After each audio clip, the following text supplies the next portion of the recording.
Lagi ka bang naghihintay ng swerte? At nung akala mo nakakita ka na, bigla pala itong magdadala ng malas sa'yo. Bago natin ipagpatuloy ang kwento, mag-like at subscribe.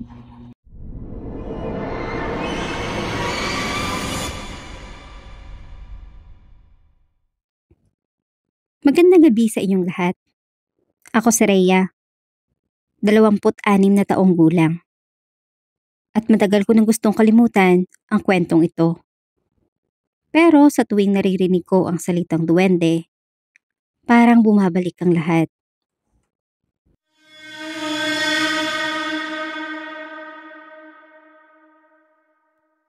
Nung bata pa ako, sa probinsya kami nakatira. Tahimik, malamig ang hangin, at sa likod ng bahay, may isang malaking puno ng mangga. Doon ako madalas maglaro mag-isa.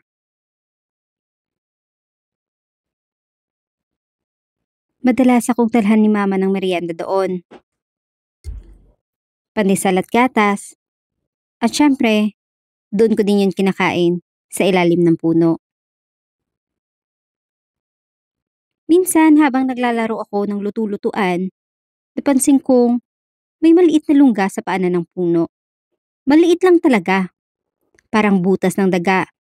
At sa gilid ng puno, meron din parang maliit na bundok. Yun kasi ang pagkakakilala ko noon sa mga punso. Palagi akong pinapaalahanan ni mama na huwag ko daw tapakan o lapitan ito dahil may mga maliliit daw na kaibigan. Huwag mong lapitan yan, anak. Tirahan niyo ng mga duwende. Sabi ni Lola Pasing mo, mababait daw ang mga nakatira dyan at nagbibigay daw ng swerte. Akala ko noon kaya maraming pera si Lola ay dahil binibigyan siya ng nuno. Sinabihan ko pa si Lola na dapat pag-igihan pa ang pagtatrabaho dahil malaki ang binibigay sa kanyang sweldo. Natawa lang siya noon. Sabi niya, hindi naman daw literal na pera yung binibigay sa kanya, kundi yung swerte sa negosyo.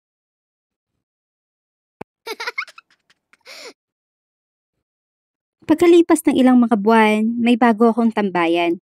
Sa gilid naman ng puno ng Jimelina. Pinalagyan ko ng duyan kay Papa ang sanga nito at maliit na lamesa. Meron din dun maliit na punso at dahil ang pagkakaalam ko lahat ng duwende ay mabait, lagi ko kinakausap ito para bang kalaro ko lang sila.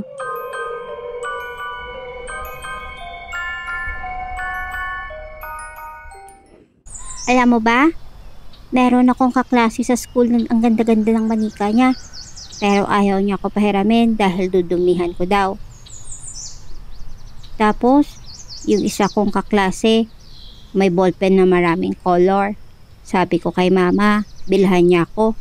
Pero sa susunod na punta na lang daw namin sa bayan. Ikaw ba? Anong ginagawa mo? Ay, oo nga pala. Wala ka pang pangalan. Ano bang magandang pangalan?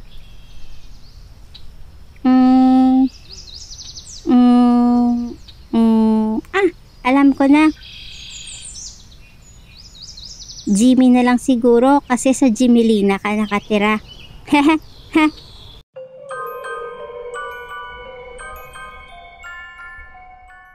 Pagsasalita akong mag-isa. Gadun lagi ang routine ko sa bahagi ng bakuran na iyon. Lagi akong nagmomonolog tuwing hapon at nakikipag-usap sa punso. Kinagabihan habang kumakain kami ng hapunan, napansin ni mama na meron akong maliit na pantal sa kaliwang mata at pulang-pula daw yon. Akala nga namin kinagat ako ng bubuyog. Pero wala namang bubuyog sa amin dahil hindi naman nag-aalaga ng bulaklak si mama at lola. Mga okra, kamatis, kalamansi, siguro yun meron pa. Nilagyan niya lang ako ng ointment sa pag-aakala na mawawala din ito kinabukasan. Ngunit, hindi ko inaasahan na ang simpleng pulang pantal na iyon ang magbubukas ng bagong yugto ng buhay ko.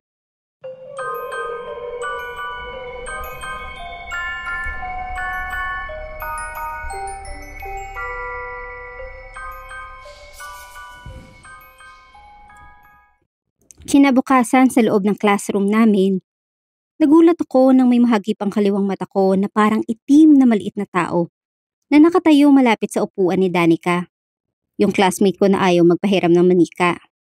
Na-curious ako kung anong gagawin niya at laking gulat ko nang hawakan niyang mata ng manika at kunin lahat ng pilikmata nito. Hindi ako makapaniwala sa nangyari at parang panaginip lang yun. Tulala ako nang nakatingin sa kanya nang bigla itong tumitig sa akin at umakyat sa bintana. Pagtingin ko sa bintana, wala na ito.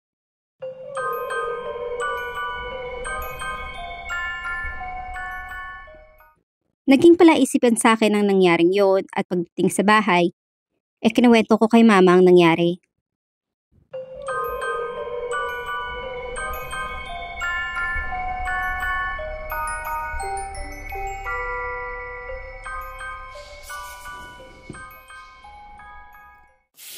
Ma, kanina po, nakita ko si Jimmy na binubunot yung pilikmata ng manika ni Danica.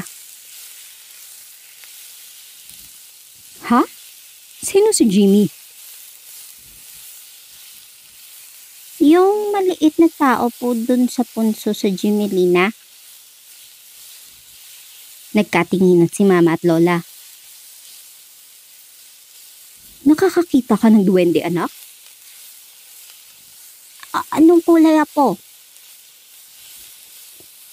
Itim po siya, tapos yung damit niya, yung color. Yung pinagsamang white at saka black, ano nga po yun? Yung color, color gray po.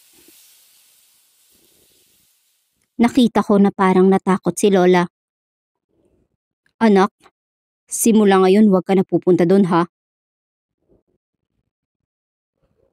Makalipas ang ilang linggo, nilagnat si mama.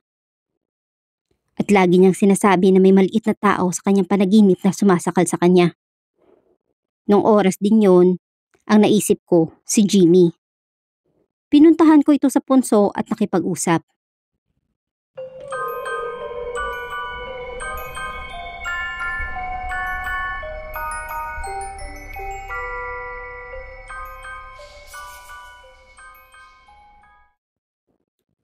Jimmy, huwag mo naman sanang awayin yung mama ko. Mabait naman yung tao. Talagang ayaw niya lang akong mapahamak. Kung hindi mo titigilan si mama, hindi na ako makikipagkaibigan sa'yo.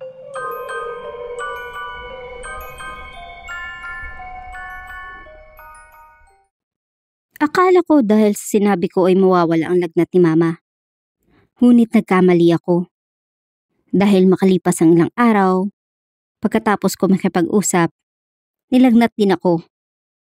Katulad ni mama, nakita ko ang maliit na tao na nakatitig sa akin at parang galit na galit. Wala nang maisip na paraan si lola, kaya lumapit na siya sa albularyo.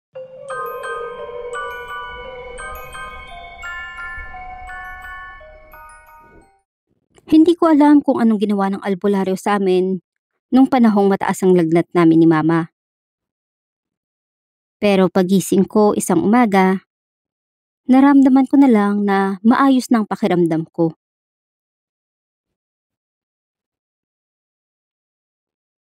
Nung nakalabas na ako, sinilip ko ang puno ng Jimelina at nakita ko na hinarangan na ni Papa ang paligid nito. Hindi na ako nagtangkang lapitan nito dahil sa takot na makita ulit ang maliit na tao. Maraming taon na ang nakakalipas at nakalipat na kami ng bahay sa bayan.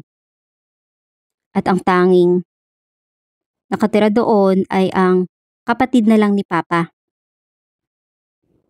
Hindi na muling nagparamdam ang itim na duwende sa akin. Pero hanggang ngayon, may bakas pa rin ng pula ang kaliwang mata ko, na parang naging birthmark na lang. Pilitin ko man itong kalimutan, pero ang marka sa kaliwang mata ko, ang nagbabalik sa akin sa panahong nakilala ko si Jimmy.